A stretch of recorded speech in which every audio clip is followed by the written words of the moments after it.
Cool.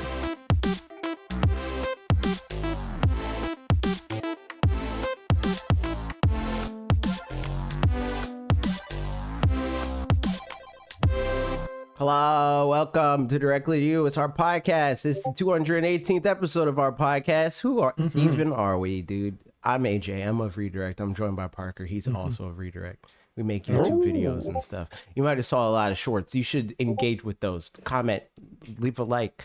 That's one way to support the channel, but you can also support the channel by going to youtube.com/watchredirect or twitch.tv/watchredirect and giving $4.99. And it don't even got to be your money if you're on Twitch, because if you have Amazon Prime, you can link it to your Twitch account and give us a free sub on Jeffy B's dime. And you get emotes, you get loyalty badges, you get free Switch keys from time to time. You get access to supporters only Discord, where we record this show every single week. And you get to, engage with us during the show and hear the pre-ramble, all that good dear nonsense.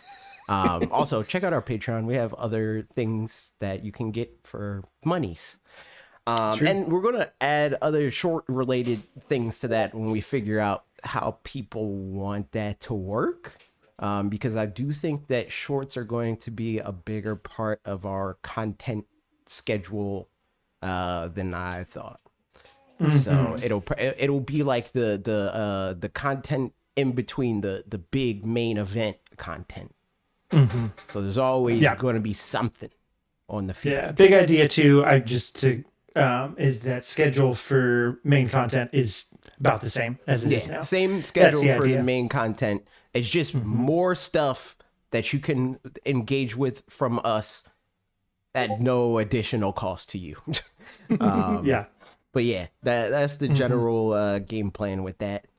Nice. But we're gonna... Other housekeeping bit real quick. This house, I won't be keeping it anymore. That's true. We're going to be living somewhere else. So in about a month, so in 4 episodes away, the background will be permanently different. But in the meantime, we're gonna be living with some friends and living with some family. So that might mean background temporary for me, or in background. Yeah. So like logistically, my side may end up a little different. Maybe one week I won't be able to be there, and we'll get a guest or something. We'll figure that out on the fly. We shall see. But something that we don't got to figure out because it already happened is the Mario movie. Right. We got the trailer. Dude. So true. Yeah, we got the trailer. Okay. You streamed it, right? Yes, I did. How do we want to do this? Do we want to talk just pure thoughts? Is there like any type of order of operations that we want to do here? I'm up for whatever, man. Yeah. I think okay. So I'll lay out some of the things. I think we'll end with, because another bit of news is that Nintendo Pictures exists now, and that feels just like a fun conversation. So that will be the tail end of all this. Is like, what's the next after this, right? That kind of stuff. Now that we've like seen some stuff, but yeah, I feel like starting out just.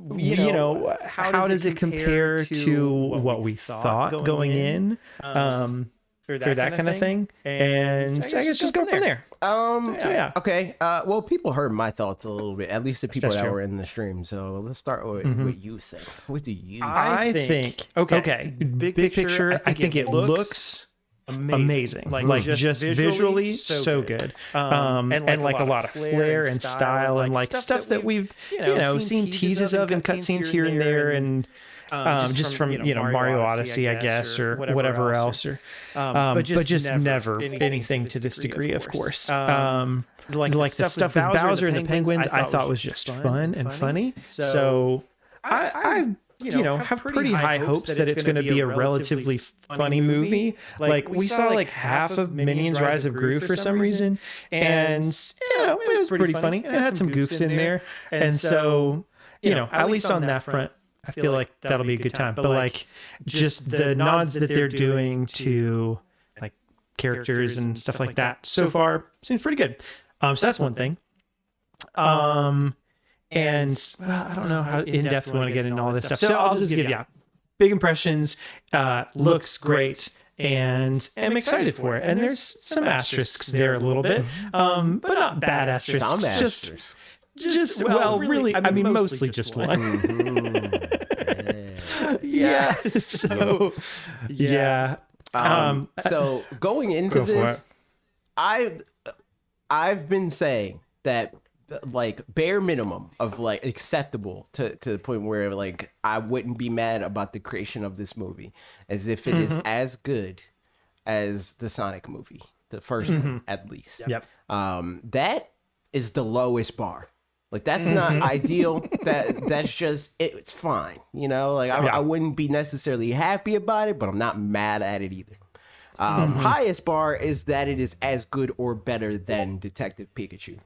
Yep. That's my range here. And after seeing this, I feel like it might be on the higher end of that. Yeah. I would agree. Yeah. That said, they got a pretty big hurdle in the sense that my main problem with it is the star of their movie. The nice thing with it is that, like, in a lot of these movies, the star of the movie is kind of like a straight man to where, like, and I mean, so is Mario most of the time. Like, you know, so I feel like the movie can be good around Mario and Mario be just neutral. Like, I mean, imagine the alternative. If he didn't say anything, like, they would have had to be creative for sure. But, you know, still, he wouldn't have been like the main... He wouldn't have been the driving force. Like he wouldn't have been the most important or funniest thing. Or so from what we've seen, I hope, which it's not gonna be the case. But from what we've seen, I hope that it's like Infinity War. You know, like it's the star of the movie is the antagonist of the movie. Because Jack Black is definitely so far from what we've seen the strongest part of what we've seen. And in my opinion, the weakest part of what we've seen is Chris Pratt. So hopefully that's how it is. It's like the movie is like built around Bowser in some way. But that's not going to happen. Yeah. The one thing I will say that I'm happy about is it is fish out of water, but like backwards fish out of water. And that was something I was worried about was like that it would like either Mario go into the real world. Right, exactly. Because like on one hand, you know, what I was kind of worried about, like slash expecting was either it's Mario just in the Mushroom Kingdom, like just a regular old day in the Mushroom Kingdom, you know, that kind of thing, or that it would be like him in the real world because like Spike with his boss doing, you know, this, that, or the other, something along those lines, like not literally the real world, like Sonic. I was about to say, I hope it's not the real world. Like I think it's going to be Brooklyn. You know, because they said that he is from Brooklyn. That is a canonical thing. But I do not want to see Chris Pratt in the real world. No, absolutely not. I mean, I can't imagine that they'd like. First of all, that Illumination would do that. Just like, you know, specifically they're trying to do animation stuff. So I'd be surprised. But yeah, that would be bad. But I mean, as far as that goes, and the other thing on top of that, I think is like. Hopefully, and so far it seems like the world will be a big star or like, you know, feature of the movie, and that's cool because like again I was kind of worried that it was going to be a pretty plain, boring Mushroom Kingdom, and I haven't seen the second Sonic movie, but I remember in the first Sonic movie you kind of saw some glimpses of Sonic's world, and I was like, well, that looks way cooler than like where we are. That's still the case in the second one for the most part. Okay. Yeah. So at least that, like, we get to see the Mushroom Kingdom, but like way cooler looking than Mushroom Kingdom has ever looked, you know, in canon or whatever. So that's nice. Well, I don't know about cooler, but at least like more built out or something like that. And pretty cool. I don't know, for the most part. So I don't know. Like, I don't know if I would feel differently or like more okay with it if it weren't for the hyping up of, even though like we already, like, nobody bought that. Nobody bought into him being like, this is going to be revolutionary. You'll never want to hear regular Mario ever again after me. Nobody bought that. But like, just the it's still, I feel, painted my opinion of, or is painting currently my opinion of it. You know, like had he not said that, I would have been like still annoyed. Where it's like this is still like he phoned this in. Like they probably called him on Skype, not even Discord. They called him on Skype, and they were like, "All right, here's your lines, record them," and that's what he did. Like because his energy in the movie is not very different from his energy from what we've heard in that interview. Yes, exactly. Like when I was streaming it, I was like, it's weird that like actors are like when they're not acting are the most awkward people in the planet on camera. Like it is so weird. It, like you like the Oscars or anything like that. Yeah, it's just like thank you for it's so weird. It's so weird. And then like immediately after that, when Jack Black was doing his little interview, I was like, oh, that's just Chris Pratt, I guess. Because Jack Black was Jack Black, you know, like very charismatic and interesting to listen to and believable, you know, like when Chris Pratt was like, yeah, man, I really love Mario. I always dreamed of playing Super Mario. I always grew up dreaming of playing Super Mario, you know, like honestly, like Mario is a huge property and everything, right? Is there anybody that legitimately actually dreamed of that? Of being like, one day I'm going to play Super Mario. Yeah, in a movie, you know, like I mean, I could see if you were like you wanted to be a voice actor and you love video games, and it's specifically for video games, and you're like, one day Charles Martinet sadly is gonna like kick the bucket, and then I'm gonna, you know, like that's the closest ever I can imagine somebody doing that, or just being like, I do a pretty good Mario, and that's like the extent of it, right? But yeah, this no. Yeah, it just seems like a weird. It just seems like a weird thing to say is your dream, and like if it was your dream, right? Like say this was a Samus movie, and Brie Larson was cast. It would be believable because outside of that, outside of it happening and it being a thing that's making him millions of dollars, or in this case, her, she said it. You know, like nobody's holding a gun to Chris Pratt's head pre-Mario movie and being like, you better not ever voice your hopes and dreams ever. Like if this was a dream of his, why is this the first time we're hearing of it? You know, So silly. Apart from that, though, everybody else killed it. The movie looks great, you know, like there was a lot of discourse on how corny and like over the top and like, you know, hello fellow kids the movie was going to be.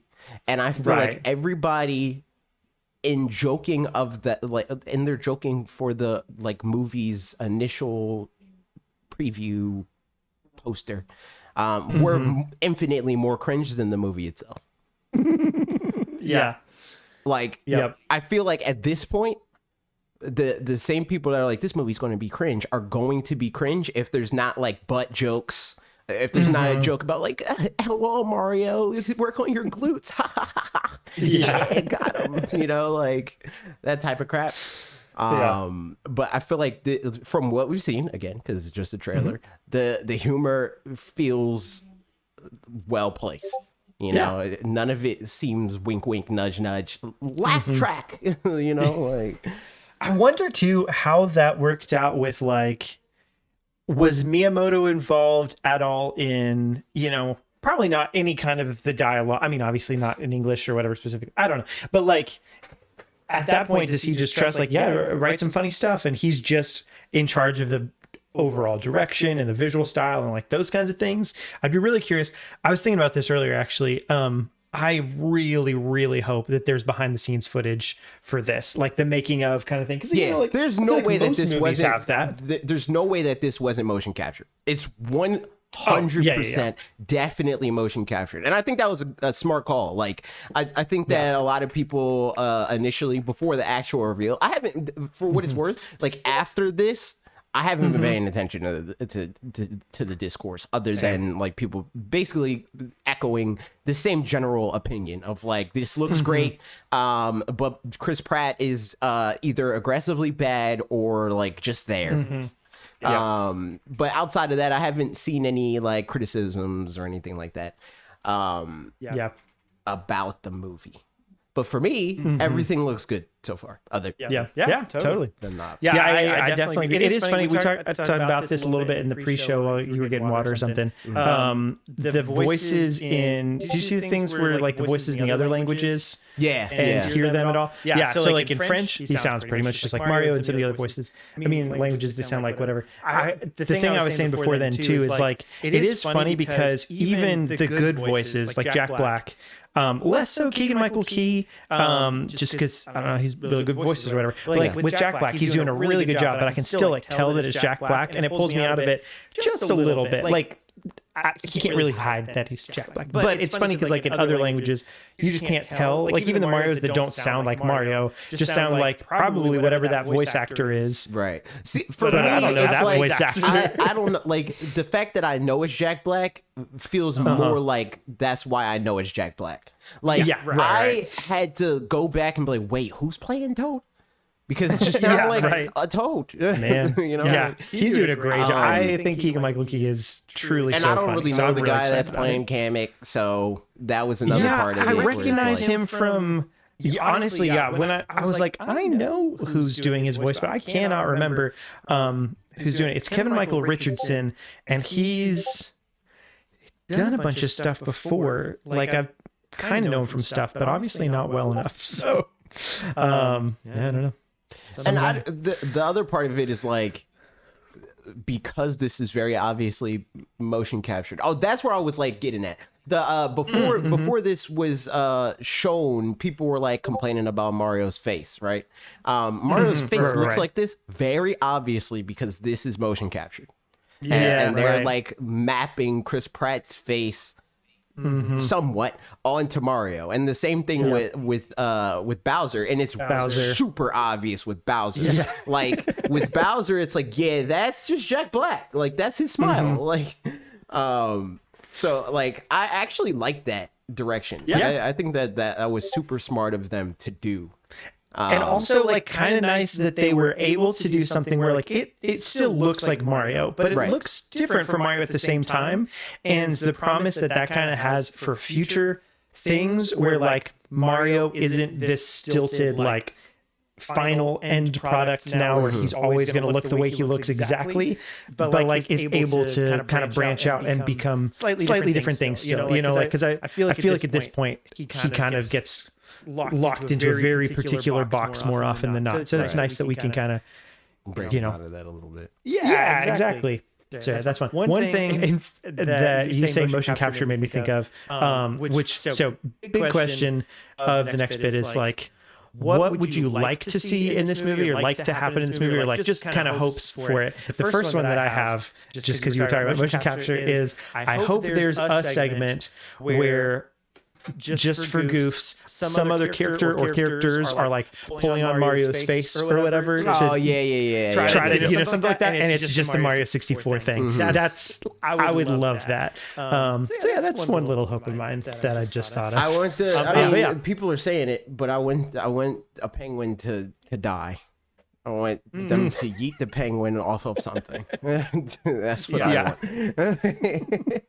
Is there a Yoshi? Because like usually that also 100% happens with Yoshi, but like there's not a voice actor for Yoshi. Yeah, they didn't cast Yoshi. So okay, hold on.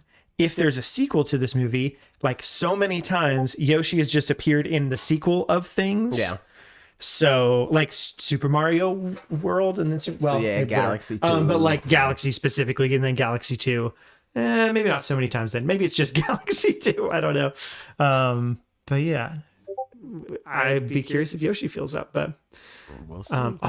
Mark said, I feel like I've seen the fan cast of Yoshi be Bill Hader. I would love that. Bill Hader's great.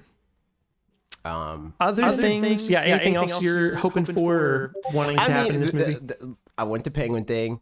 I do like just based on what we've seen. I'm down for more of this. Like, turn it all the way up, man. Give me the Mario universe. If not the Nintendo universe, I'm here for it. Yep. This looks good. I think that people like, because even like what the Minions is, I feel like is exaggerated by the internet. Yes, like, I agree. Like the Minions is not that I like it necessarily, I don't but necessarily it's like it. But I think that the Minions is like way less cringe than the internet makes it out to be. You know, like it's definitely like hammed up by the internet. Like it's just a kid's movie, and you're not a kid. You know, like. And I think honestly, like another one at some point we watched most of, if not all of, Angry Birds 2 at a drive-in or something. I don't know why, but honestly, it was funny. You know, it was just like, I think at this point, people have gotten pretty good at making family movies that does the whole like one for the kids, one for the adults kind of a thing. And so like, I expect the same to be true here. And like, as long as the voice acting stays good for everybody and ideally gets better for Chris Pratt.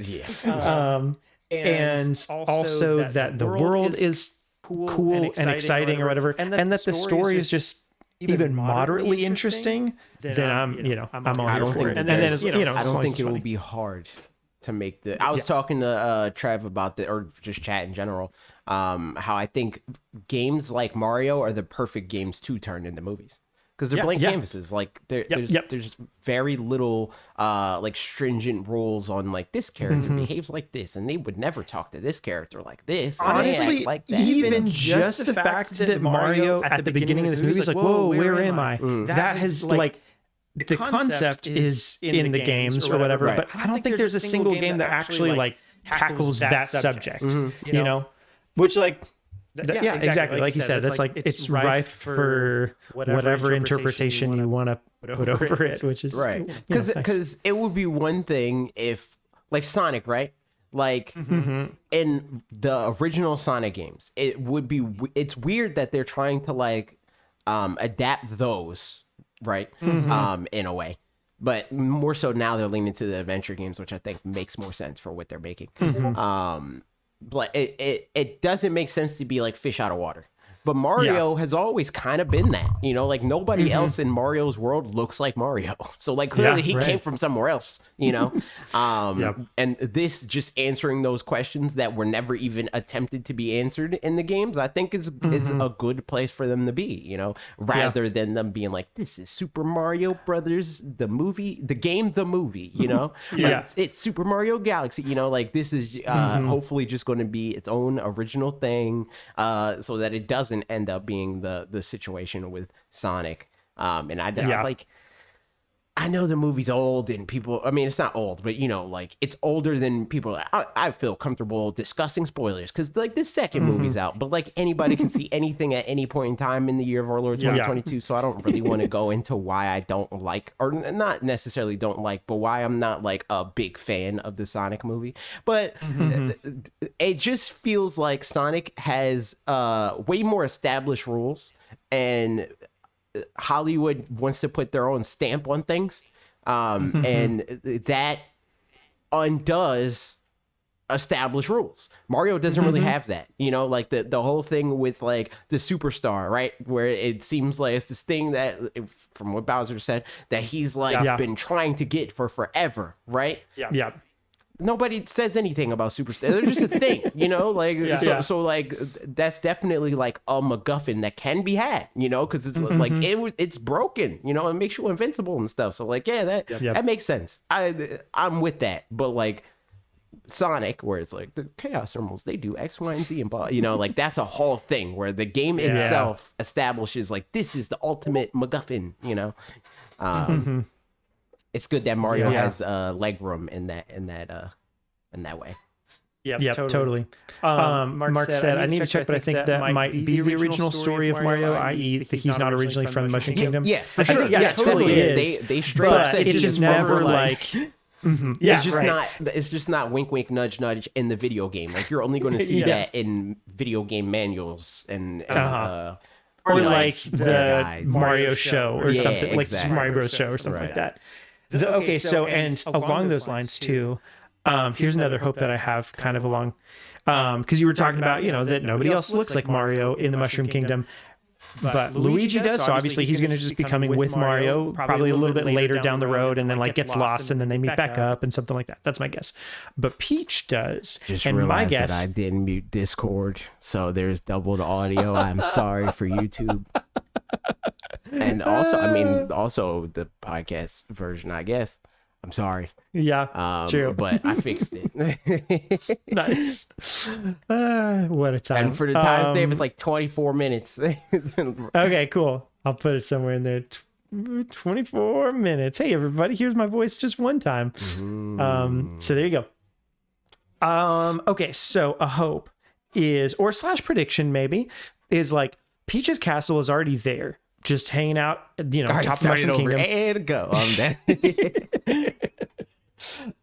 And so Peach, you know, has like the castle's there. She has her poster thingy in the window, like stained glass. Like obviously she's hanging out there. I wonder if Peach is also from, you know, the real world, or, you know, quote unquote, the real world, and got sucked down in there a while ago, like, you know, or maybe like her couple family years ago. Yeah, something like that. And because of something along those lines, she like rescued the Toads in some way. And now they're like, you're our princess, you're our queen. She's the princess because she... I could see that. But she's like the only one, you know, because everybody else is just from there. And then Mario comes and is like, whoa, you're just like her. And all that kind of stuff. Yep, That's I could see my that. guess. I could see that. Which, you know, again, still pretty, like, just fun to give some backstory to all of that. Because even that, like, we know Mario's from Brooklyn. I don't think we know a single thing about where Peach is from. She's just Princess Peach. Yeah. Nah, she's a toadette that looks real weird. I mean, that too. Yeah, she has thumbs, so useful. True. She's like the being of legend, you know, because they have like the toadette, the mushroom for toadette. Yeah. And she turns into that. So they're like, oh shoot, she looks like You're our the real ultimate form. Like that's crazy, you know. We can only retain this form for minutes. And you just look like this at all times. It's crazy. I saw Super people Saiyan Toadette. Facts. I saw people talking about the like the leaks or whatever from McDonald's. Right. Like saying that like she also looks weird, and it's like after seeing. We saw her in that? Yeah, it was another one. It wasn't the initial like first thing that just had Mario. There was another one that had Mario. And I'm looking that up. But yeah, I think that the motion capture is why. Yeah, right. Which I think is also like even more like justification for them to like cast actors, you know. Because they also want the physical performance. Like, I don't know how good or bad Charles Martinet is at that, but maybe that's why they didn't go with him for Mario. On top of the, like, obvious, like, big name blockbuster pool situation. Yeah. And just like that, you know, maybe I still think it would be really hard to have a whole movie hearing Charles Martinet's Mario. You know, yeah, that kind of stuff. In the same way that like people, you know, like completely different but similar, like people are still complaining about She-Hulk and She-Hulk that like, you know, blah, blah, blah. And like she looks like almost like it's just a little uncanny valley, but like mostly great, you know?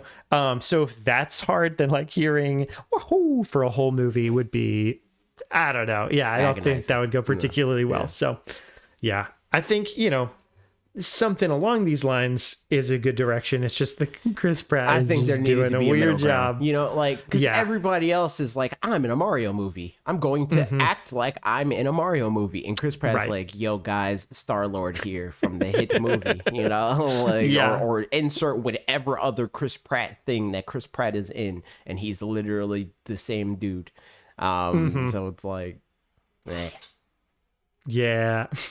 I see Peach though. And like, honestly, it is so funny because like looking at her versus Peach and looking at Mario in the movie versus Mario renders, like it's so close that like I can't tell what's different really. You know, it's like, yeah, that's there. That's it. Like everything looks kind of, it's a little squished. Yeah. That's all I can figure. Yeah. His face is squished. His nose is smaller. And his mustache is a little smaller too, I think. Yep. So like, you know, some of those things I guess just make a big difference. But like, It still looks like Mario to me. Like it just looks like if they did a different art style, you know. Yeah, like Mario now doesn't look like Mario art from the first Mario game, you know. Right. Like, and it kind of reminds me of the Detective Pikachu. Yeah, RP, but Mario from the Super Mario Bros. Show. Looks like him. Yeah, but like, Detective Pikachu. I remember seeing some of those Pokemon and being like, that's rough. I don't know that I can watch a whole movie with Psyduck looking like that. And then Psyduck looked like that. And after 2 seconds, I was like, all right, Psyduck looks like that. And then it was fine.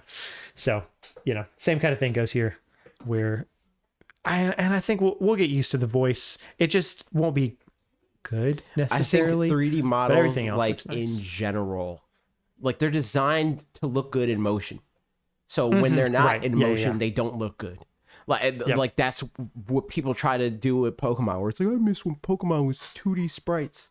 Look at this 3D model that has been animated to look a certain way when in motion, not in motion, you know. Taking screenshots of Quilava, you know, like this fire's not even firing. It's like, like, 'cause you took it out of context, literally. Yeah. That is the same thing here, where it's like people were seeing like the models for the Pokemon in Detective Pikachu and being like, look at this inanimate object. It doesn't look like a living, breathing Pokemon to me. You know, like, it's like, because it's not. Yep. Man, it's silly. Here's a couple questions that were from QA, but we pulled up because they're related to Mario. So here we go. Megman said, so I write this before Mario. So if Mario trailer adds another question, I'll add to it. But watching the Pokemon trailer, I noticed something strange. Oh, wait, hang on. Oh, no, that's a Pokemon thing. I'm going to move that to the Q&A. You thought you were going to get in there. Mega Man. You didn't think that. That was my mistake. All right, so skipping to a different question. Let asked, has the Super Mario movie trailer changed your expectations for the film? I'm still processing the direction they went with Mario, both voice and design. It's definitely an Illumination-ified take on the character. No. My opinion on the movie is almost exactly what my opinion on the movie was before we saw the trailer, where I thought everybody else was going to be great and Chris Pratt was going to be meh. And the movie's going to be good. And if it's not good, or what's not good about it, will likely be Chris Pratt's fault. That has always been my general take on this movie. And that's what feels like it's going to happen. Makes sense. I think for me, expectations have risen, not for voice acting, not for comedy. Because basically same kind of thing. Like I thought, Chris Pratt, you know, but everybody else is going to do a great job. And Chris Pratt, at least, you know, hopefully will be passable, and we'll find out kind of as that goes along.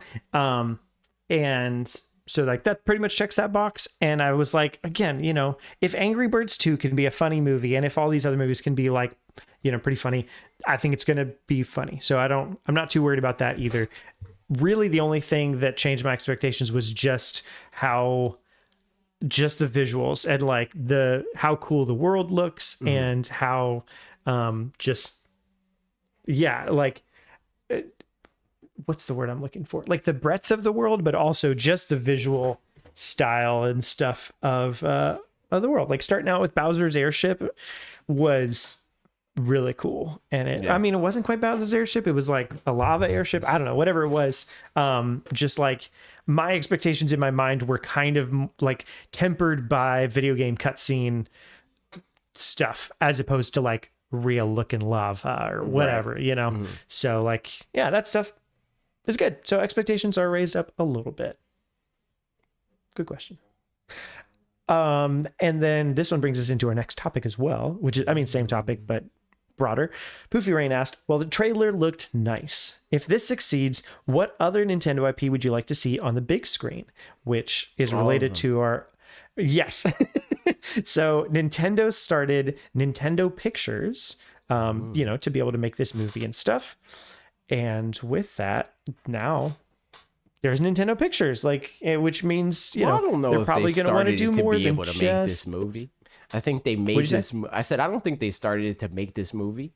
I think they made this movie and then they're like, We needed something. Yeah. Yeah, like yeah. But yeah, started it alongside the movie, right. I guess. Yeah. Mm-hmm. Yes. Make all of the things. Do everything. All of it. I want every single Nintendo thing to have a big blockbuster movie. Even the Nintendo stuff I don't care about. Because maybe the movie will make me care. And then maybe it'll like, you know, grow. Hopefully, and I know that this is what they're hoping. So hopefully it does that. It grows their franchises into being big enough to force them to make more things. In those franchises. Yep. This article says the blurb on the site says that the company's ambition is for consumers around the world to learn about Nintendo characters through the medium of film, which will remain in their hearts forever. The site also says Nintendo Pictures challenge themselves to produce unique and surprising films based on their IPs. So, like, I mean, you know, it's already saying that there's going to be films plural, right? Which is nice. And talking about IPs plural, not just Mario. So, like, at least it means that it's not like too incredulous to assume that they would want to do. Yeah, right. Yeah. So, but like, if you could pick, top 3, I'm thinking about. I don't know that I'm going to make this a video, but probably not. We gotta make a video. At least one. You know, okay, so like, in that honestly, it could be a whole series of like, I mean, what we want X franchise to be in, like movie form. That's a whole thing. So to me, the pitch for the video or whatever is building phase 1 of the Mario Cinematic Universe. Which isn't just Mario, but like Nintendo Cinematic Universe. Yeah. And like similarly, I don't want these things to overlap necessarily. You know, I don't want the Zelda thing to be anything close to the same visual style as the Mario movie. And I don't want it to like intersect really in any way at all. But I want it to exist. So, you know, Zelda movie, I still feel like a Zelda show would be better than a Zelda movie personally. But I don't know. That's just me. I mean, one thing along these lines is, and I put a link in here, is that the guy who was the art director for, so it's Takaya Imamura, who is the art director for Star Fox and F-Zero, was, I put the wrong link in here. He retweeted it and was like, if you guys want to do F-Zero or Star Fox, hit me up because I want to do that, or something along those lines. And I was like, that's hilarious. I'm trying to find what it actually says. It says, we will cooperate with the filming of F-Zero and Star Fox, which I'm sure is a bad translation, which really means like we would cooperate with the filming of F-Zero and Star Fox if it were to happen, not like we will be cooperating with it. But that said, I think those are two that are perfect. Perfect. Yeah. Yep. I mean, like F-Zero as like a, because you know, like people float this idea a lot whenever the Nintendo universe happens. Smash Brothers, yes, 1000%. But for it to be Smash Brothers, they don't have to be interconnected at all. Even right. They can because Smash Brothers isn't. It doesn't play it like that, you know. Like it's not like yes, Smash Brothers, the universal home of all of the characters. Smash Brothers is like the fish out of water. Wars like you just all fell here for no reason because Sakurai just wants you to be here. You know, like that's why you're here. Like they could just play all of the movies as straight as they want to and still have those types of things. And like it could be like where like these crossover events are literally like just that. Like not everything is necessarily building up to that. But when they happen, they're a big deal because of the stories that happen that you wouldn't expect to happen, you know? Yep. They don't necessarily have to like lay the foundation for what the Smash Brothers movie is in totality with like how these characters like interact. Like you don't have to see a Mario cameo in the Zelda movie for them to. It's the opposite of the Avengers in that regard, where like the Avengers are like we're getting this guy from north, you know, wherever.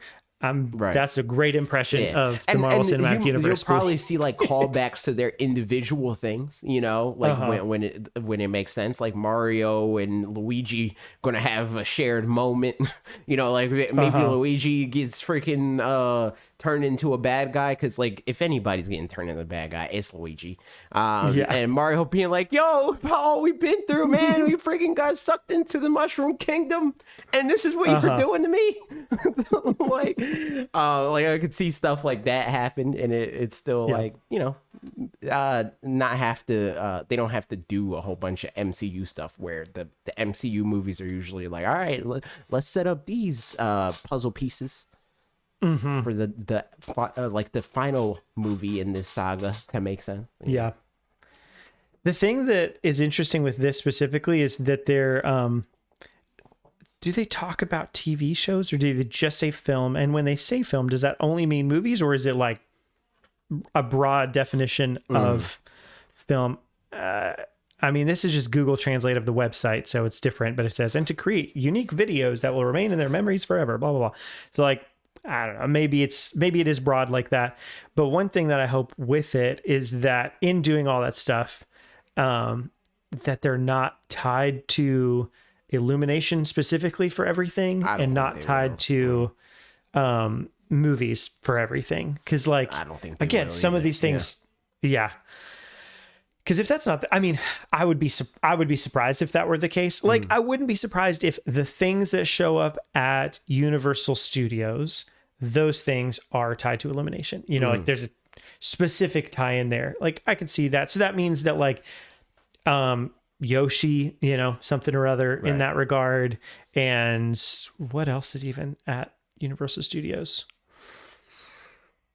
I mean, if they found like if they found their own studio and they're producing stuff in house at all, I could still see there being like you know, free reign within their contract to do that and still have that stuff even represented at Universal, you know.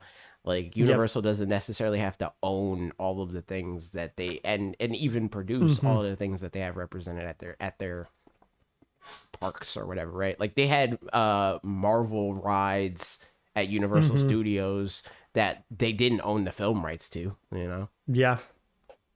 That's true. I could see that being the case here too. Yeah.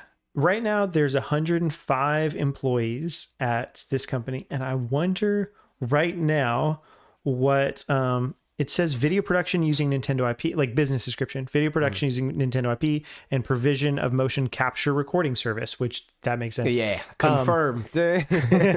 Yeah.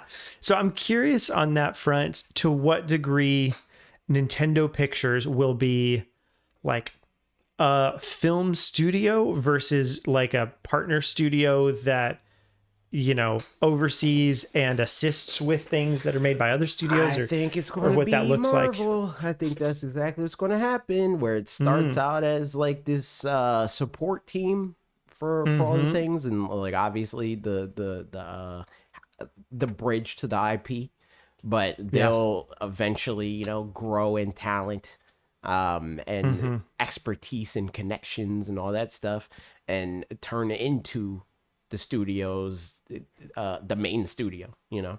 Yeah. I think that is the trajectory we're in here. I mean, we're in for. Yeah. Makes sense.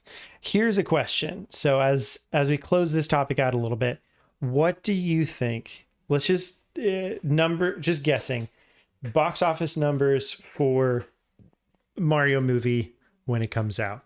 Keeping in mind that Sonic the Hedgehog 2 as a benchmark. Yep. Sonic the Hedgehog 2 or Sonic the Hedgehog 1 was at 300 million. Sonic the Hedgehog 2 was at 404 million. And Detective Pikachu box office. I think that's just in the US.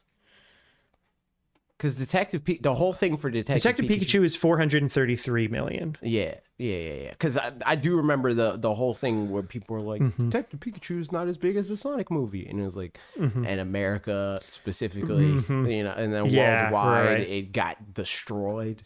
Yep. I think that the Mario movie has potential to make more money than both of them combined. I agree. Just from, you know, how well they're marketing this already. Like it's already like a Nintendo supported thing, you know, like Pokemon Company for Detective Pikachu. It was just kind of like, yeah, it's a Pokemon thing, I guess. But we weren't seeing Detective Pikachu in like Pokemon Directs and stuff like that. It was at Pokemon Worlds, for what it's worth. But I think even that is not, you know, doing the whole shebang, you know, not like rolling out the red carpet for a thing that you want to succeed. Whereas Nintendo was like, all right, we're going to premiere this movie, but instead of doing it like the regular movie way, we're going to do it in a Nintendo Direct, you know, like that's pretty big, I think. Yeah. I would not be surprised for this to be the first $1 billion video game movie. Yeah.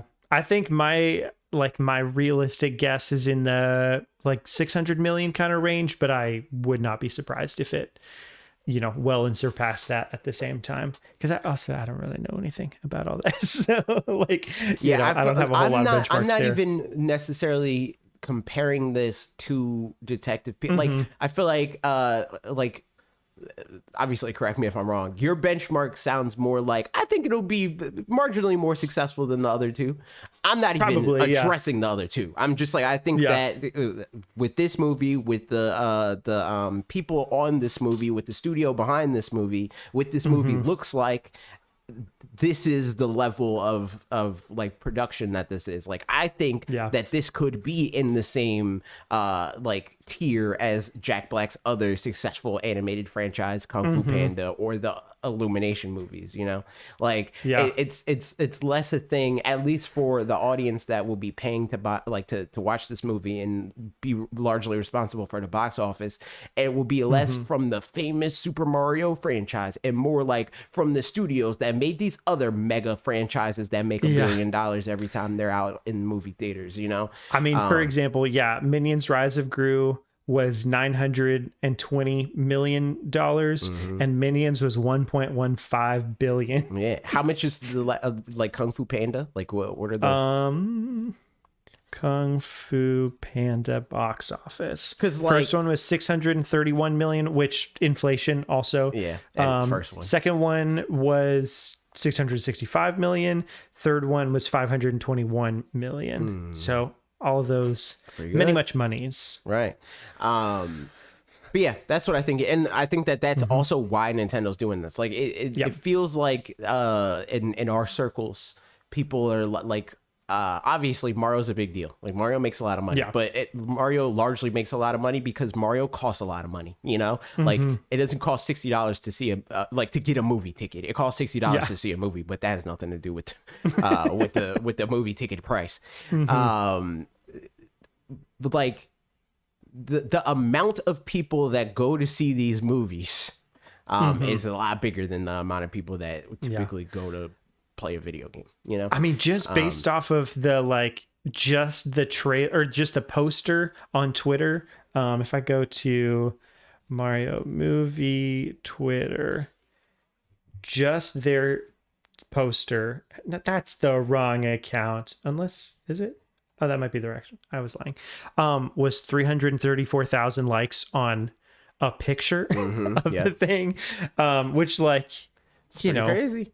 For game, like even when we saw like Tears of the Kingdom or whatever, I don't think that tweet got that amount or whatever. So it's just like, it's the last tweet movies are really approachable. And people called this out like it was crazy. The last tweet that video game related that I saw get that kind of traction is the Splatoon 3 announcement in Japan. Oh yeah, in Japan specifically, yeah.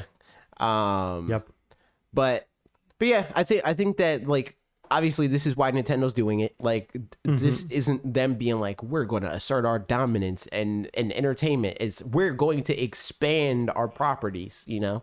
And they wouldn't use the verbiage of expansion if they already thought that they were big enough, you know? Like they're doing this because they think that this will be bigger than Mario has ever been. Yep. So.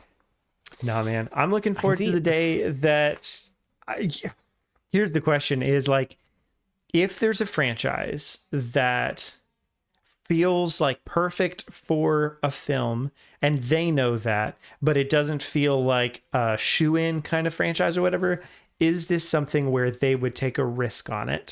For example, F-Zero or Star Fox or Kid Icarus. Kid Icarus. Yeah, something like that. Exactly. Like, are those things that they would take a risk on? And honestly, in some ways, I would want to say no, but also at the same time, I'd kind of want to say yes, because more often than not, their problem with like, is F-Zero going to come back? Is Star Fox going to come back? Is that like, we just don't have like a big idea for it. Like, we don't have the right idea for how that thing's going to come back. And it isn't, we don't want to take a risk on that. Cause like they take risks on things, you know, here and there. The thing is like, it kind of is, we don't want to take a risk on that. Because the way that they see it is like, it's a bigger risk if we can't sell it on the merits of its gameplay. Whereas here, right, it's a lot easier to like sell people on new ideas in film because you're not playing a movie. You're just like, yo, here are the characters. Do they look endearing to you? Does it seem like it's funny, or you know, like does it pull at your heartstrings, or you know? It's way easier to make an engaging story out of just whatever, you know, literally anything. So I don't think that they necessarily need, and on top of that, they can, if they feel less confident in the IP's ability to get people to watch it, you know, hire big ticket actors. Yeah, right. Have them do it, you know? Yeah. I think here's a thing that would be fun for if we make a video on this or do some shorts on it or something like that, is for Definitely each shorts are for each IP, like just go through each IP and pitch what medium it should be. Because like off the top of my head, Star Fox would make either a great movie or a great TV show. I think Star Fox should be both. I mean, yes, I could definitely see that. But like, not everything. Like F-Zero, on the other hand, I think would make a great TV show. I mean, there already is a TV show. Way better movie than it would make a show. Yeah, I could see that. And or also Pikmin could, I mean, like lean into the shorts thing and be a kids show that's like silent and like the nice thing with again, as a parent now and who you know now watches some kid shows, there's certain kid shows that don't have any like dialogue or whatever. Fan? Do you like Bluey? Bluey's great. It's so good. I'm a little bit sick of a lot of the episodes because we've seen them so many times, but it's very, very good. I've never seen it. I've never seen an episode. I've seen my sister-in-law watch it, and I'm like, why? And she I asked her that. I was like, why do you watch this? And she was like, I mean, like whatever, like watch what you want to watch. But I was just confused. I was like, wait, why this though? Because like usually she's watching like Star Wars stuff and like Marvel stuff, like or anime even. So I was like, she was like, oh, it's just like it has like good like humor in it, like for adults. It does. Time. And I was like, I didn't know that. It's weird, like so. Yeah, most kids shows are like painful to watch in some way. Yeah. Like they'll pander to the kids or whatever, whereas Bluey does a good job of just like kids. Yeah, right. Yeah. Bluey does a good job of just like being so there's a couple of things that are nice about it. It's like if a kid is like walks up to two parents that are sitting there, then the parents will be talking, you'll hear just the tail end of their conversation where they'll be talking about like, you know, and my refund was 2 times bigger than, oh, what's up, kid? Or like something random adult type stuff, you know, like that you only catch a little bit of, but you like get clued into the whole thing.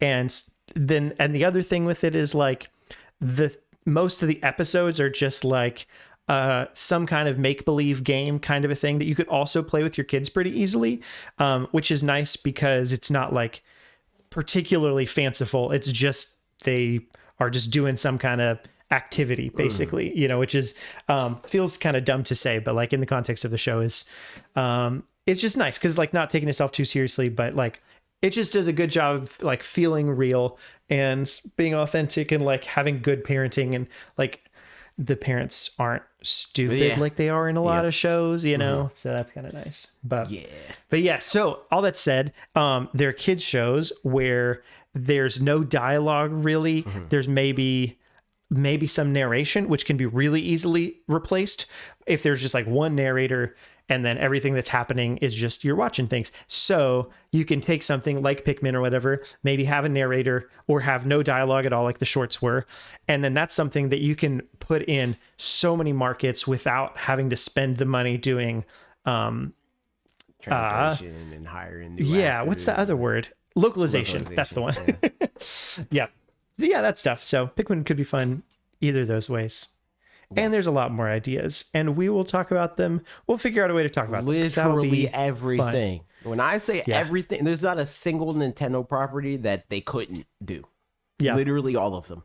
Do all of them. Because again, all of them have at least like the Mario thing where like there's its story kind of, but like you can expand on it however much you want. Like I've never played Steel Diver, but like I'm sure Steel Diver could turn into a whole thing. You know, like they made a movie about Battleship. You know, that could be a show. You know, I don't know if it. I mean, even like if they could think of a good enough story, it could be a movie. You know, like there's again, literally Battleship. Like there's a movie called Battleship that's based in some way off just the game, that the game is literally just like there's some ships and you shoot at each other across a thing, you know. I mean, you can make a movie about like Guess Who, the, you know, kids board game or whatever. Like you can, a lot of these things, a good enough like storyteller simple ideas can make a film about anything. Literally anything. And honestly, the reason it doesn't work, franchises that like, especially if it's represented in Smash Brothers, it is big enough to make a movie. Yeah, right. And like, I think more often than not, the problem with video game movies is that it's trying to take the franchises that have too much story already, not too much story, but have a lot of story, and trying to figure out like adapting that in a way that doesn't end up faithful to the thing enough, but also marketable enough, like outside of faithful that. So like to the thing, but also good, which is impossible. Because to be faithful to the thing, you would have to be bad. Because all video game stories, every single one of them, all of them, no exceptions, are subpar film at best. Every one. Yeah. Moving on. Moving on. You know what else would make a really good movie, but won't for a while? Oh, wait. I mean, whatever. It doesn't matter. We're getting Pokemon. I was like, wait, there's so many Pokemon movies. There's many of them. Pokemon. I take everything back, but there's a new Pokemon trailer. We learned about some things. We did. Which, like, in the grand scheme of things, we didn't really learn that much. I know. Like, we really didn't. We just, like, this is, I mean, it's an overview trailer, so it's like, repeat what I told you. I told you a thing, repeat what I told you. And there's just a lot of that. We got a new Pokemon, though. That's pretty neat. Yep. Which I don't know how I feel about Farigiraf, because it kind of feels like it's taken the like special thing about it of like it's got a tail and a head, and you don't know which one's which. And now it's just like putting them together. It's like, it's still doing a little bit. It's still the same kind of thing. But just, they're both on the same but nevertheless, side now. It does look pretty cool. So I'm here for it. Real quick, just overall impressions of this video was that I don't think this video was particularly needed. Yeah, just because like it showed things that I'm sure that when I'm playing the game, like especially with the hindsight of Legends Arceus, like there were things that as I was playing that game were so fun and like really had me enthralled in the experience. And those things were in a trailer, and I wasn't particularly excited about it in the trailer. And I think this was a lot of the same kind of stuff. Yeah, I think overview trailers in particular are not good to hype up for the audience that is like paying attention to the marketing pre-release of the thing, because that's not what they're for. They're literally just to summarize it for everybody else that couldn't be effed to pay attention to the marketing for the game before the game existed. You know, it's literally just cliff notes of like, here's all the things that you didn't care to pay attention to. Yeah. And I mean, they elaborate on some of it, you know, right. Like they confirm that, like, yeah, you definitely can find literally any Pokemon with literally any terrestrialized type. Yeah. So that's neat. But apart from that, there's just a little bit more of like, tell you what I told you, repeat what I told you. Yeah. And it is tricky too, like watching this, I'll be curious what things end up being a little bit different when we see it, but we definitely saw a lot more of the like interacting with the worlds and like running into Pokemon and stuff like that. And I will be a little bit sad. It seems like throwing Pokeballs at all, like this was the perfect opportunity for them to show any of that. It still looks weird though. Like, Yeah. it just passed the part where he threw the Pokeball. It still looks like there's a cut there. Like, they hit the Pokemon.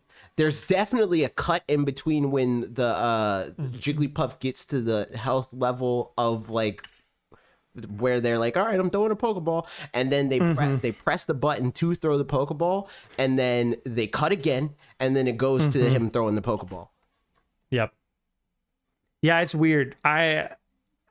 I'm very curious about all that stuff. Because like, why are they doing that? Like, even if it's not like that, which I don't know. Like, I'm still like undecided on what it is. Right. Why cut around it if it is or isn't? Like, there's no good reason either way. Yeah. It's tricky because I think having Legends Arceus is good and bad in that, like, now there's things that feel like they should be standard. Right. And if they're not in here, it'll feel like, oh, that kind of sucks. Because, like, the two games were being developed at the same time. So, like, I get it. And I mean, even that, like, that makes me feel better about it if they don't do it. Like, I know that, like, some people will be crushed. Like, I know Trev will be sad. But me, I'm like, especially if they incorporated, which it already looks like, they incorporate a lot of the stuff that they did learn while working on both of these games into this game. And people are like vocal about the fact that they did like the things and they want it incorporated in the future games. That's all I want out of this, you know? Because like you can only, especially since we know now that they were like developed side by side. So you can't really expect them to like know everything that's going to pop off. Right. So that's my hope. Like as far as like if they don't do it, because I still don't know if they don't. I'm still not ready to like be angry at them for this because we don't know. Yeah. I mean, and you know, even then I won't be angry by any means, but it is just like, it's kind of disappointing. Yep. And so, and it is funny because like I paused it on a screen right now too, where like Quaxley just defeated a Litleo, and it's interesting that like even something like this, so the experience across the team, Quaxley gets more because it fought, but then the other Pokemon all are getting the same amount. So they're all getting 69 experience, which is funny.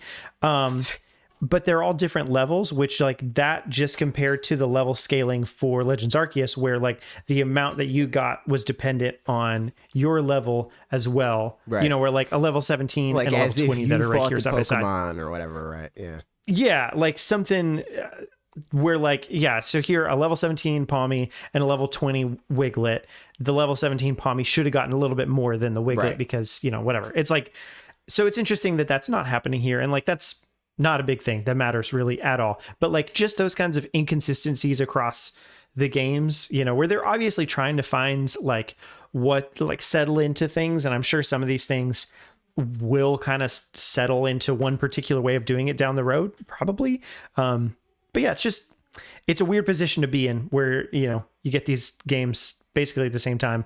And they're just, you know, different. Right. But I mean, what were some things was there anything you were excited about from this? Like, what about I kind of tuned out on the Team Star thing. Well, they did confirm that there's crafting. So that's one thing that I missed said that you wanted. You can craft TMs. So that's the thing. Well, we don't know if there's more crafting, but we do know now for sure you can craft TMs. Gotcha. So I wonder, if there is more stuff that you can craft, but you can craft them at the like that's the green part of the Pokemon Center kiosk things. Is you can craft the TMs there. Nice. Yep. It seems like aesthetically there's like a whole lot of cool things, you know, with like changing up your character design and like taking pictures and things like that. So that's neat.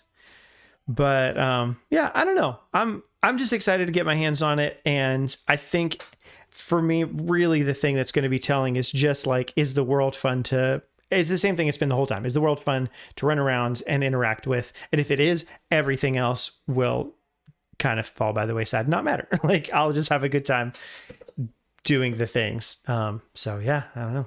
We'll see how that goes. I still there was one like, other thing. Also, like, it's just like there's just a lot of stuff that's kind of weird to not have that. And the fact that they're cutting around it and like these things are like, you kind of got to go out of your way to be like, nah, we're not going to do that this time around. Like just how you engage with Pokemon before you battle them is weird. Like there's this scene right here where the trainer is approaching a Venonat, and they like walk up to the Venonat and they stop. And then it's like they like, you know, like the Venonat's like, oh shoot, and then the trainer's like, all right, let's put your dukes up, and then like the trainer like jumps back, and then the Pokemon like, it just seems weird. Like if you can't like in the wild be like, all right, I want that Pokemon geek, you know, like that just seems like it breaks the flow that they're already kind of establishing further. Like they're furthering on what Arceus set into place with the Let's Go mode, because. In Arceus, you throw out your Pokemon, it does one task, and then it goes back in its Pokeball. Sometimes it doesn't even do the task. Sometimes you miss the thing, and it's like, ah, crap, I missed. And it goes back in the Pokemon, and you throw it again. But you throw the Pokemon out now, and it just stays, and it goes and does whatever it sees in its general area or whatever, right? So just that situation, I don't know. It just feels like at the very least you will be able to, in the wild, catch Pokemon like that, like without engaging with them. Also, another part of this that they like cut weird is like evolving your Pokemon. Like, do your Pokemon just evolve where they're at after the battle? Right. Or is it a thing that's more akin to Legends Arceus, where it's like, all right, Pokemon, I'm ready for you to evolve now. And then it evolves like that, because it still kind of looks like that. Like just how like the places that they're choosing and the way that they're cutting it, it just looks like the trainer's like, all right, finish that battle. Now, do I want to cue off the evolution? It doesn't look like we won the battle. Oh, shoot, you're evolving because we won the battle, you know? Yep. Just weird cuts. Yeah. No, man, I do hope like that kind of thing. Exactly. Like some of those, just the little quality of life things that kind of were all throughout Legends Arceus would be a shame to lose. Like that. And like the TMs and being able to like, you know, or like learning moves rather, and being able to go back to other moves and all that kind of stuff. Like the flexibility with that was so nice. And so like, hopefully, you know, we haven't seen anything to the contrary of that. I think we saw... There's like a screen here that kind of shows attacks. I will say I watched this in the background while I was doing work. Feverishly doing work, I will say, trying to finish some stuff before me. They show the screen of the like crafting the TM thing. And it just has like the description for the attack, and then it says how many points it costs, and then like the items that you need to craft it. Which is for Icy Wind, it's Snom Thread and Snover berries to craft the thing. But do they show you teaching it? Does not look like I don't think so. Being taught. I will say I really actually like the craft. So like TMs and the way that they're done has been weird. I feel like here and like not weird, but just from bad to kind of uninteresting. So this at least feels like the most interesting way of doing that for sure. Oh, but they don't show the attacks. It just shows Jigglypuff, and it has Jigglypuff's type, and then the Terra type, and then original trainer. So yeah, no, it doesn't show like what that looks like when you actually teach your Pokemon TMs. Yep. Trev said I like reusable TMs. I definitely like reusable TMs. Same. I think just the I'm here for a little bit of gamification around it, you know, like reusable TMs that like take a little bit of work to it get them or whatever. Like that's what they're doing though. I mean, like, to craft things a little bit, right? Yeah, you're crafting but you're crafting it the first time, and then you just it seems like you're crafting. Like, I need Icy Wind. I'm going to craft Icy Wind. Okay, I no longer have Icy Wind until I craft another one. You know, like I'm here for that. I don't really like that much. You can probably. I don't know. Yeah. Especially since like just based off of the Icy Wind screen that we saw, it's very specific in what you need to like you need to fight. It sounds like a Snom and a Snover to get Icy Wind. That's kind of weird. Yeah. You know, like, yeah. Now if it's maybe there's other ways to do that for like, cause for the single player part, that again, to me, even that sounds fun because I'm not going to be like, I just won't be using TMs that often, I don't think. And like, I'll be probably fairly particular with them. Right. But I think that that's not good justification because as we all know, this game is not designed for that. Yes. So, and that's what I'm saying. Hopefully there's another, like, there's an alternate way where like, because even in Sword and Shield, there's like TMs and TRs. Is that right? Or Yeah, TRs. There's a second one. And that's TRs break and TMs don't or something like that. Right. And that's the thing about like TMs and TRs and why they kind of work because like the way you get them is by playing the game naturally. You don't have to be like, well, I have to specifically go to this place. But like you probably have especially if you play the game multiplayer normally with your friends, 12 of every TR just because you just happened upon them anyway. And maybe that will happen here, like just playing the game regularly and you have a lot of like snover berries or whatever. So we'll see. We will see. Yeah, I don't know. I just wish that it was more broad. Like if it was like, okay, get this ice Pokemon MacGuffin, you know, that would be fine. But like specifically, it seems, fight Snover so that you can get the Snover berries. That's annoying. Yeah. I mean, like, Trev said that's what the Let's Go mode is for. Your mons collect the items. And Alex said, I assume the drops will be plentiful. That's kind of what I assume too. Like, it kind of depends on balancing a little bit. It's just like, if it's at all of a pain to get these things, then that, you know, is one thing. But we'll see. To me, this still seems like a fun thing, for me at least. I can only speak for myself. Fine. And so like, we'll see. I'm not entirely mad at it. The only thing that I just don't I don't like how specific it is because that gets fetch questy. Even for single player level stuff, like it's a fetch quest. It's like, oh, I need this thing, but to get this thing, I need to find this other very specific thing, and that's not good game design. Yeah, makes sense. There's a last minute news thing that I'll throw out in just a second. But before that, Mega Man asked a question regarding this. He said, so I write this before Mario. So if Mario trailer adds another question, I'll add to it. And then he said nothing more to add. So watching the Pokemon trailer, I noticed something strange. Every time a Pokemon battle, it showed the levels except the gym battles. Can there actually be level scaling, or could it be that the Pokemon stats are leveled, e.g. all Pokemon are level 15 after badge 1, level 20 after 2, etc., kind of like online battles where your Pokemon are level 50? Or am I just being silly and Game Freak are just messing with us? LOL. I feel like I don't know what their philosophy on it is, because it could be one of two things, and there's really no in between. Either it is a thing of like, go to any gym you want and the experience will be the same across the board other than the type that they are. And maybe they're smarter, who knows, but that I doubt. Or it's go to any gym you want if you're good enough, because the fifth gym has level 40, so, you know, like that, that type of stuff. That's what I think would be the reason why they're hiding the levels. But hopefully it's level scaled, you know? Yeah. I mean, hopefully, maybe, along Mega Man's lines, maybe it's that there's not level scaling because there's no levels kind of a thing, you know? Like you think that gym battles are different? Like literally just gym battles. You go to them and like, you know, people mention in the leaks or whatever that there's not level scaling, but like, again, maybe theoretically there's just not levels at the gyms. You just are some static kind of like you're leveled out with them, but it's not like they're leveled down to yours. Level. Exactly. Yeah. I don't know if that could even work, but like if that's the case, that would be cool. Because that is level scaling basically, you know, it's just without numbers associated, or at least numbers that we can see. So yeah, that'd be neat. But Trev said something about the we didn't really talk about this either. And it didn't even get up to that.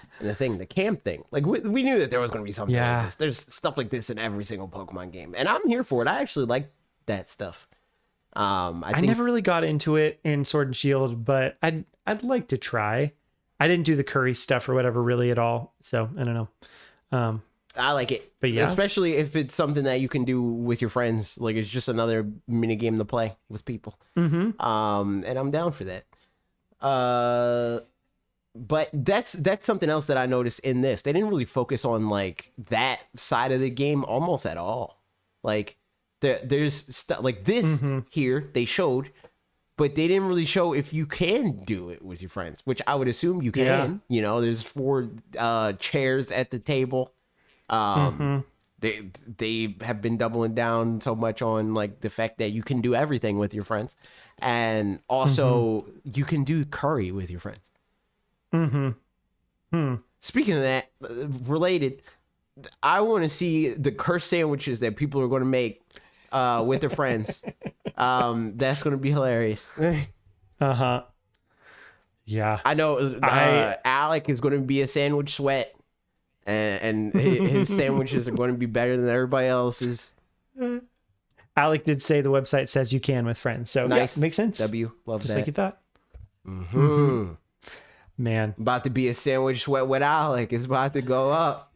And then I guess the other like bit with friends or whatever is it showed the terror raids, and yeah, this is, I mean, you know more about this than I do in terms of like just doing the raid battles and I think all that. So like it seems more like what I thought it was going to be, where the whole thing of them being like attack at the same time isn't specific to the combat of the battle. It feels more like a quality of life improvement of you don't have to wait for your friends to all do the thing. We know that they're doing the thing. You don't got to watch them take their turn, do the thing. That's what it looks like to me, at least. It didn't seem like there's any like weird bar. There is another bar on the screen, but that looks more like your shared. I think it's a timer bar. Yeah, like. So I think you just have a certain amount of time to beat this Pokemon, and then that's it, from what it looks like to me. It looks more like it's a health thing for your team, because when a Pokemon faints here, it like goes down by a lot. So maybe it's a combination of both. Maybe it's both. Yeah. It could be because it has a little like the left of it has a little timer icon is the thing that I'm kind of going off of. And it's like a timer that gets penalized. It looks like. Yep. That like if you lose a Pokemon, it loses a lot more time than normal. Yep. I bet that's what it is. I'm trying to go back to where I see somebody fainted and lost a bunch of time. Yep. Yeah. Yeah, this seems like, I mean, just a continuation of what they're already doing, which is like not super different. Yeah, just like a streamlined version of what they already did. If anything, it seems like you might have, unless your team is especially bad, more time, quote unquote, than you normally would. Because normally it's like you're limited to that 10 turns and that's it.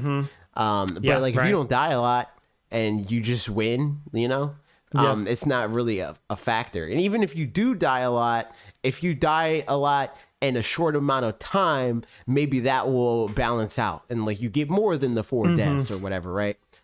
Right. Because the amount of time that they were penalized for losing a Pokemon does not look like it was a fourth of the bar.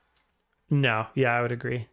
It looked like it was like a 8th or something maybe, or a 10th maybe even. So yeah. Nice. Yeah, that seems like just a fun little iteration on what we've already got. Otherwise, I mean, in general, yeah, I think I would agree. Like each of the individual bits look fun, and it looks like the game itself is going to turn out to be an enjoyable time. But I just don't know that we needed this trailer. Yeah, no, we don't. You know, like we don't. This is all stuff we could just find out. We don't, but they did. I guess the only part that I don't like about this trailer is that they made it a thing that everybody like us should watch. Which I mean, there is new info in it, sure. But like if this trailer just dropped, it's just a thing that happened and they didn't say anything about it. I think that it would be honestly even more hype for us because like it's not a promised like there's going to be new information in this trailer. Be prepared for us a new revelation. It would be this thing that they presented as a straightforward like here's an overview trailer and then you watch and you're like, oh shoot, there's new info here, you know, rather than going in expecting new info and being met with mostly a rehash of the info that we already knew. with the new info sprinkled in throughout. Mm-hmm. There's a new mouse Pokemon looking thing. Yep. There's a couple new ones that we saw, right? Just like little icons of them or something. Yeah. But I saw people focusing hard on the mouse. Yeah. on the mice couple. Mm-hmm. So there it is. So that's the Pokemons. We have one other bit. We didn't even have an other news segment. Yeah, I don't know. But there, so it doesn't matter. We'll just pretend this is Pokemon 2. Actually, here, just go to games we're playing, and this will fit in there. Okay, fair enough. So here we go. Games we're playing. Next week. We're going to be playing Pilot Wing 64 because it's coming on the 13th to NSO. Nice. That's the whole thing. I won't be playing that. It was like an hour ago. But if you're playing I'll try it out for sure because I've never played Pilot Wings of any sort. Pilot Wings on the 3DS and it was fine. But I have no real reason to play Pilot Wings on, because like Pilot Wings on 3DS, it seems more like, or at least now currently, and this was probably their reasoning for doing it then, like Star Fox, where it's like it's a technical checkpoint of like we're making 3D stuff now. But in Pilot Wings, in the actual like 3D, like real world, like depth 3D, it's neat. It's like, oh cool, that's a good use of that effect. But other than that, I don't really care to play that game, so I will pass. Still not opening the N64. I don't even know. I don't think I have the N64 app installed. I'd be curious. I need to check, but I doubt it. I do. I know, obviously, you do, but I don't. And I mean, there's some games on there that like. But did you get an OLED? I'd like to play Paper Mario at some point, and you don't have an OLED, right? Nope. So that makes sense. Not. That's why. Okay, I do have it installed. It's installed. Nice. I wonder what you played on it, or did you just install it? I think I just installed it because I realized I didn't have it installed. It might. You could probably. Oh, you could find out pretty easily if you open it and all of the games go and like flip open. Then you'll know that you never opened it. Okay, let's see. Checking if the software can be played. I need to update the software. That's normal. Download. We'll see. Well, in the meantime, while you're doing that, I'll talk about. I've only really been playing one game, and it's been a very busy week. But I've played it what feels like a substantial amount, but in reality, like maybe like 5 hours or something in a week, which in the past there have been times where that's like nothing, and now that's like a lot. So yeah, but yeah, it's Xenoblade Chronicles 2 Torna. And yeah, I'm really enjoying it. It's, I think I said this the last time, but if not, like, I think I just realized it at that point, but like taking my time with it, doing the side quests, and just like kind of being in the world and not like rushing from plot point to plot point is definitely the better way to play this game. Like, it's just a lot more fun. And that was, I mean, I said that too at the time when I played Xenoblade Chronicles Definitive Edition, that I was like, I feel like I did the game a disservice by just rushing through the end, because then I was just like, I mean, when I say rushing through the end, really was like the second half of the game. I just was kind of like, I don't know, I kind of just want to be done. Like, I don't have a whole lot of time, so I'm just gonna like play it and, you know, get it over with, sort of. So yeah, so like I really didn't do. It's kind of like if you play Breath of the Wild and don't even touch Terrytown or something like that, where it's like you don't have to by any means, but it, like the game is so much better for having done the whole Terrytown thing. Like, it just makes the experience feel whole. And so similarly, with this, like there was one session of about an hour or so where literally all I did was, you can go through and see what your basically your like upgrade wheels, that's not the right word, but like that kind of a thing, for different blades are it's your affinity progress, and like they have certain abilities that unlock based on you doing certain things. So like sometimes that'll be like do 17 combos or do this, that, or the other. Sometimes it's like defeat 5 of this kind of enemy that usually is in this kind of area of the world. and I had a whole bunch that I just hadn't defeated, those kinds of enemies. And so I just went around and like checked everybody's wheels and was like, all right, we're going through and just defeating them and them and them and just like going all around. And like, that was just a fun little thing. That was like, I, was upgrading my characters without moving the story along at all. But I think the combat is just entertaining and interesting. And if it weren't for that, I would not enjoy this nearly as much. But it's just good combat. So I think that makes the rest of it a good old time. So there you go. I also don't know how far into it I am or am not. Like, I know it's not crazy long for an RPG, but that could still be 20 hours. Yeah, right, exactly. And I think I'm like 12 hours into it, but it might be one of those things. Actually, I'm just going to go how long to beat. So update on the N64 thing, I did not. But I do know now why I have it on my OLED. Because Paper Mario came out and I was like, oh, I might play that. And then I played it one time on stream and I was like, this isn't a good stream game. But yeah, no, I haven't turned it on since that. So freaking new game, Banjo-Kazooie just happened, man. It's crazy. New game, Majora's Mask, that's nuts. F-Zero X, what? Mario Golf. Way. Kirby, Pokemon Snap, Pokemon Puzzle. I legitimately actually forgot that Pokemon Puzzle League was on here. Nice. But yeah, there's that. You could go play it right now. I'm not. I will not be doing that. Yeah.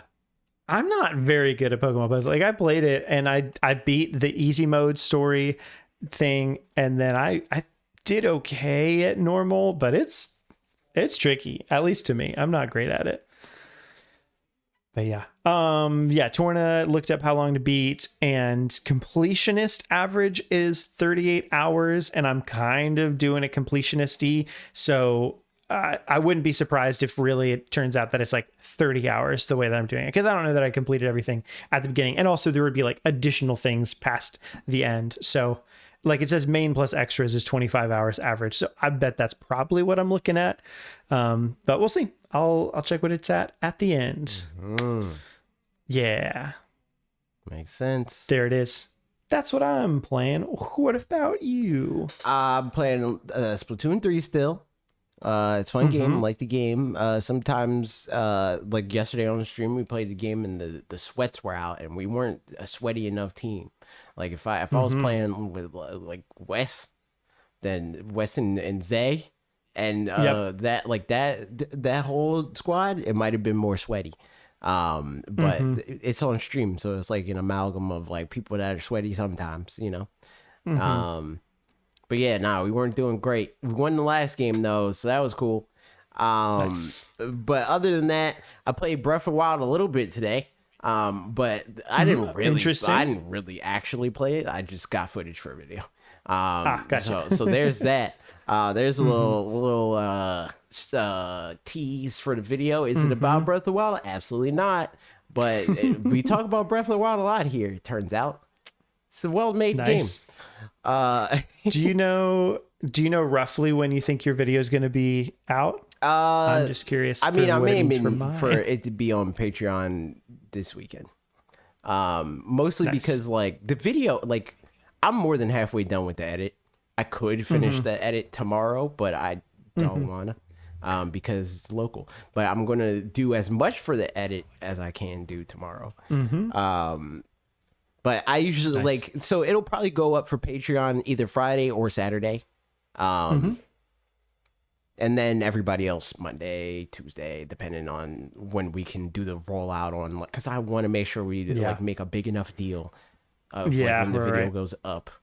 That makes it tricky for the when the video actually goes live for everybody, because I want to give people time to like be there when the video is up, within the first hour, I feel that for sure. But yeah, so the video is looking good. I'm almost done. Just gotta finish the last like 4 minutes of the video and make the thumbnail. But I already have an idea of what I want the general idea of the thumbnail to be. I do have to identify what video games I want on the thumbnail though, or want represented on the thumbnail.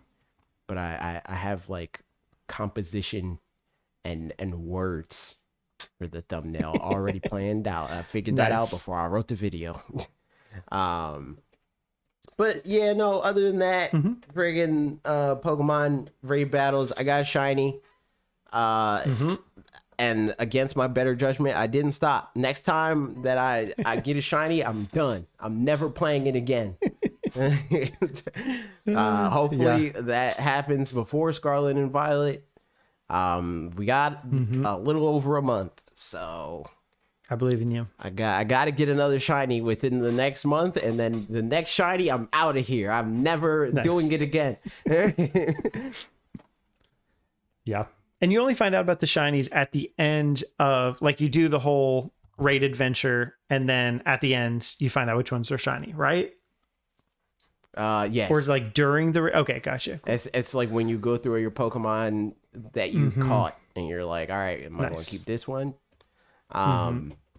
It's always like, but yeah, you only get to keep one, right? Yes. So if there's two shinies, that literally happened to me before. I remember when that happened. Yep. And both of the shinies, because I remember being like, why were you sad? Because like it's two shinies, because you can't keep both.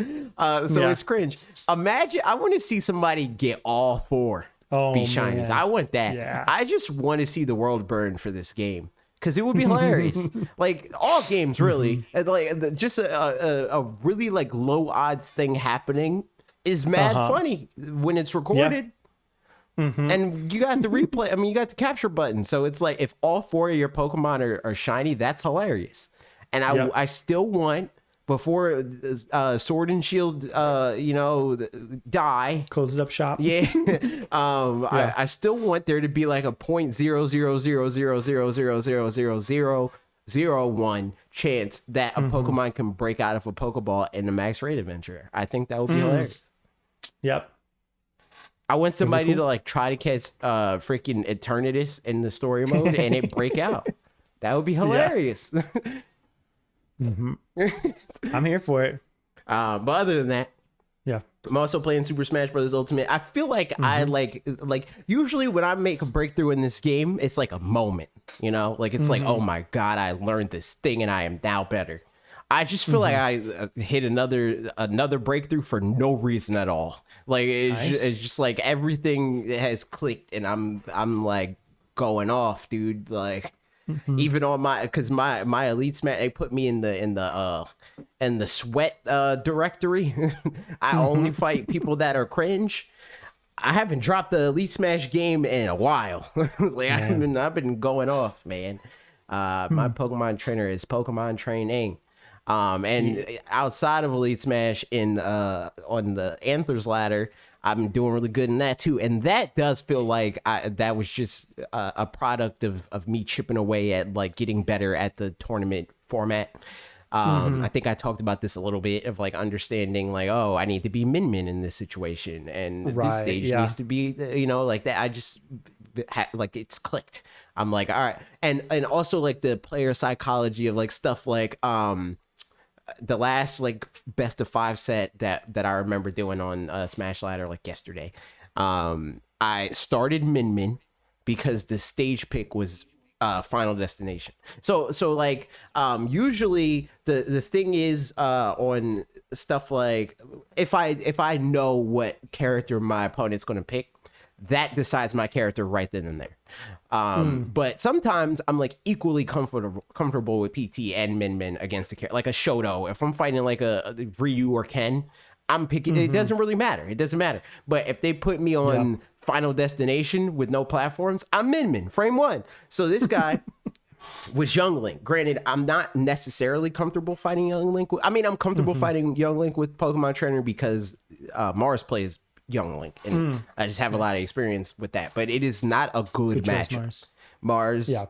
You know Mars? You don't know Mars? I just said good choice, Mars. Oh, I thought you said which one's Mars. But he uses Young Link, and he's good at the video game. So it's like I just have gotten better at that matchup because I fight somebody that's good with the character a lot. But it is not a good matchup. So I was like, I'm just going to go Min, and you put me on FD, I'm 1000% going Min. And I lost the first game and I was like, nah, I can win. And then I literally took him back to the same stage. This is a player psychology thing of like, all right, I'm going to make you think that you're going to do good this game and I'm going to win. and now you're like off. You're on your off foot now. You're like, oh shoot, like I thought I was in a good place now. So we do the whole counter pick war of like, all right, now he picks the stage, and I'm still Min, and then he so the next stage that he picked, it was Town and City, I think. Which is like FD but diet. It has 2 platforms, but they're like really far apart. Most of the stage is empty. There's no like platform play that you can do to like avoid projectiles and stuff. So I still went Min because I'm like, well, most of the stage is still platformless, and I'm not fighting Young Link without a platform. I refuse. With PT, but then last game I won that Kalos game. He picked Smashville, which has a giant platform in the middle of the stage. And I'm like, I'm not picking Min here because then you could run away from me. I'm like, and I don't want that. So I picked Pokemon Trainer and I 2-stocked him. And he was tight. He was upset. I was like, yo, I'm going to tell you, man. Nice. So yeah, there's just been a lot of stuff like that. Like whenever I'm in an environment where I need to pick the character in the stage, I'm way more confident in what I pick and why. And that's just come from experience. So that's been a recent W, but that's all I've been playing. Yeah, well, that's good. That's fun to get some experience too on that side of it. That's like the meta game that has to do with the actual game too, that like you can't overlook, but like, you know, how do you learn that without doing it? And then now you're doing it. So that's nice. And the meta game we like to play is you ask us questions and then we answer them with words, such as the following. So, well, most of the questions we already stuck in the segments where they were, but Mark asked, what's the one question you're always hoping we'll ask, but never do?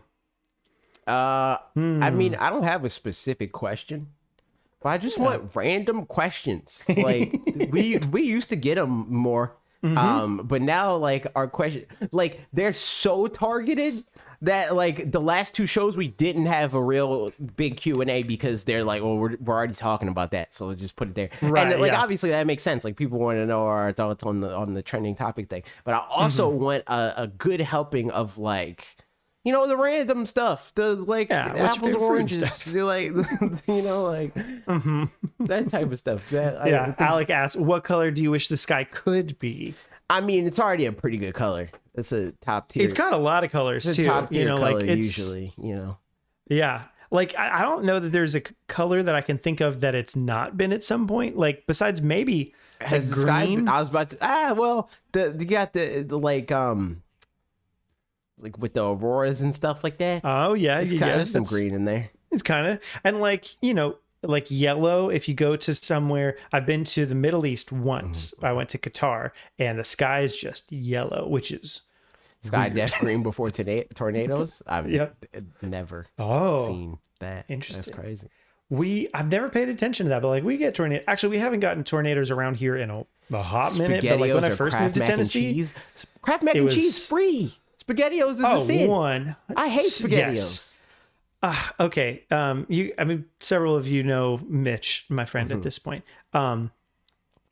Mitch eats SpaghettiOs just straight out of the can. Why? Not heated up or anything. Why does he do that is the to gross. himself? I think he just did it once when he was a kid out of like laziness, right and then just like got used to it. And that's cringe. Like, you gotta get him out of that. This is the grossest thing that's ever existed. You gotta pray the SpaghettiO away.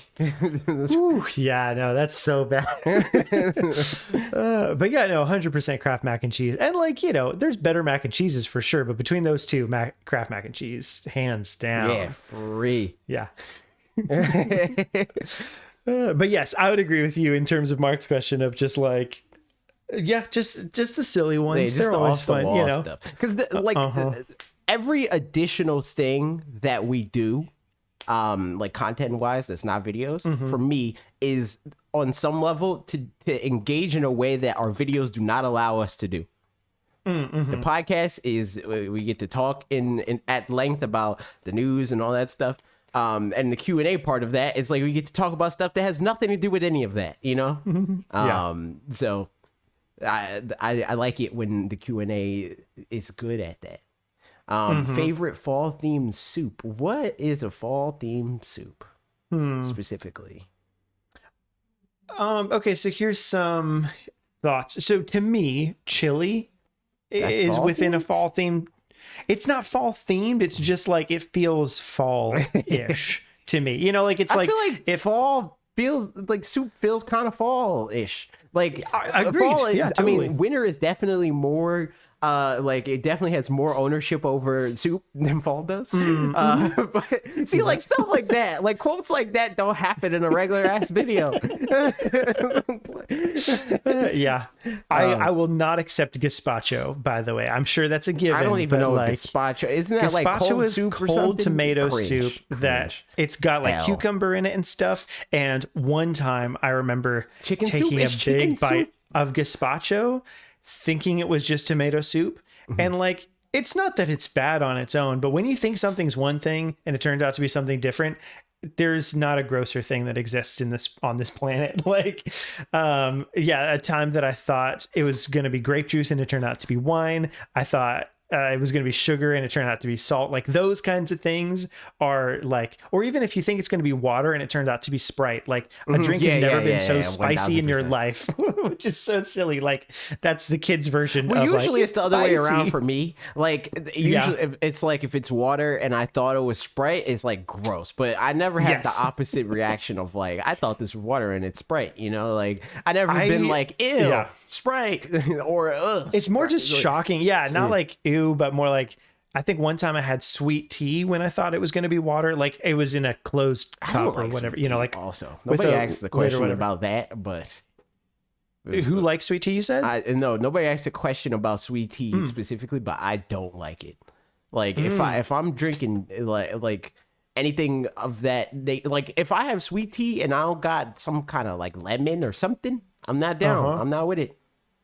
I think I'm fine with sweet tea. Like I've come to accept it being here in Tennessee and stuff. Yeah, you have to like sweet tea. But absolutely like raspberry tea or peach tea or even just like lemon tea or something like that, it wins out above sweet tea. Yeah, exactly. Like hands down. I don't want it. Worst American version of a foreign food.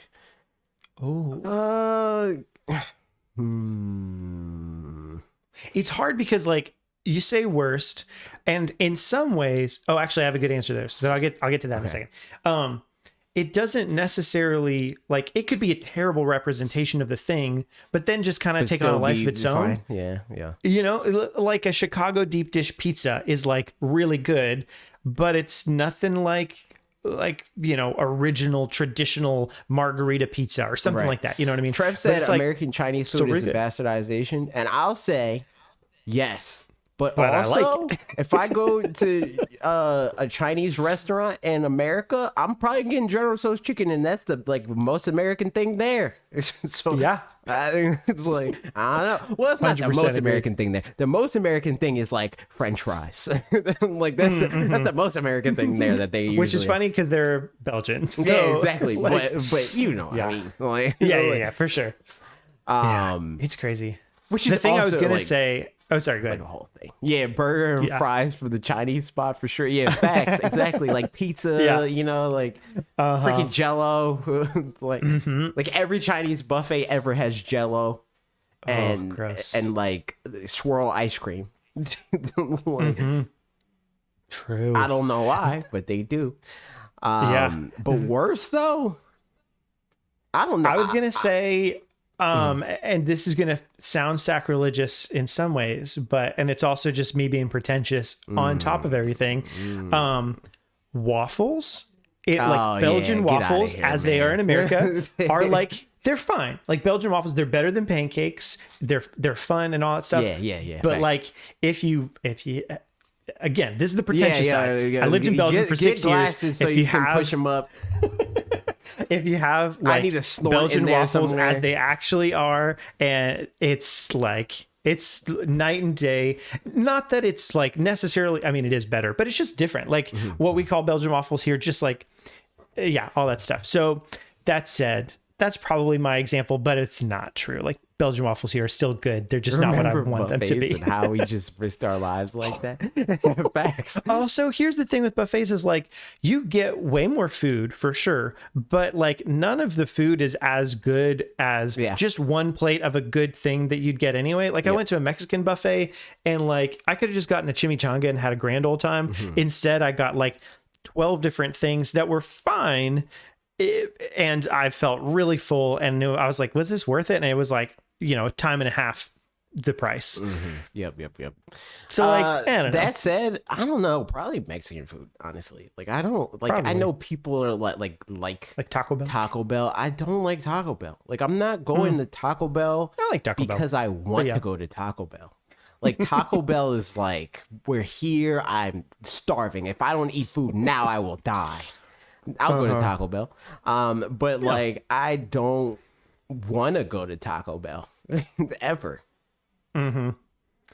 I would agree for sure with that as the like worst version of an Taco Bell was food. Better when their meat was mostly not meat. Makes sense. Dead. That's true though. What a time. But yeah, more questions like that, people listening to the podcast. I need it. Yep. But with that, the podcast is coming to an end, and we'll see you next week where my background will be different. It's true. Or something. Like, comment, subscribe, do all the YouTube stuff if you're on YouTube. If you're not on YouTube, subscribe to the YouTube anyway. Go to youtube.com/watch redirect. I mean, well, go to that too. Subscribe to that too. But go to youtube.com/directly to you, more importantly, for this specific preamble. Or not post-amble, I guess. Do all those things. Okay, goodbye.